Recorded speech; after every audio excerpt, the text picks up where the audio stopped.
நண்பா நண்பிகளே, தமிழ் சினிமாவில் உச்ச நட்சத்திரம் மற்றும் தமிழக முதல்வர் தளபதி விஜயோட சொத்து மதிப்பு எவ்வளவு தெரியுமா? அதை பற்றி ஆச்சரியமான தகவல்களை இந்த வீடியோவில் பார்க்கலாமா? முழு பெயர் ஜோசப் விஜய் சந்திரசேகர். பிறந்த திகதி 1974 ஜூன் 22. இயக்குனர் S.A. சந்திரசேகர் மற்றும் பாடகி ஷோபாவின் மகன். மனைவி சங்கீதா, மகன் ஜெசன் சஞ்சய் மற்றும் மகள் திவ்யா சாஷா. படிப்பு லயோலா கல்லூரியில் விஷுவல் கம்யூனிகேஷன்.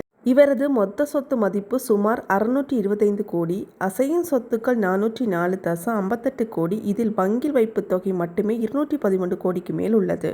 அசையா சொத்துக்கள் 220 கோடி. சென்னை மற்றும் கொடைக்கானலில் உள்ள சொகுசு வீடுகள் மற்றும் நிலங்கள், சொகுசு கார்கள் போன்ற பல விலை உயர்ந்த கார்கள் உள்ளனர்.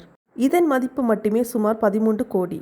சினிமாவில் சூப்பர் ஸ்டாராக ஜெயிச்சு இப்போ தமிழக வெற்றி கழகம் மூலமாக மக்கள் சேவையில் முதலமைச்சராக இருக்கும் தளபதியோட இந்த வளர்ச்சி உண்மையிலேயே வேற லெவல் தான்.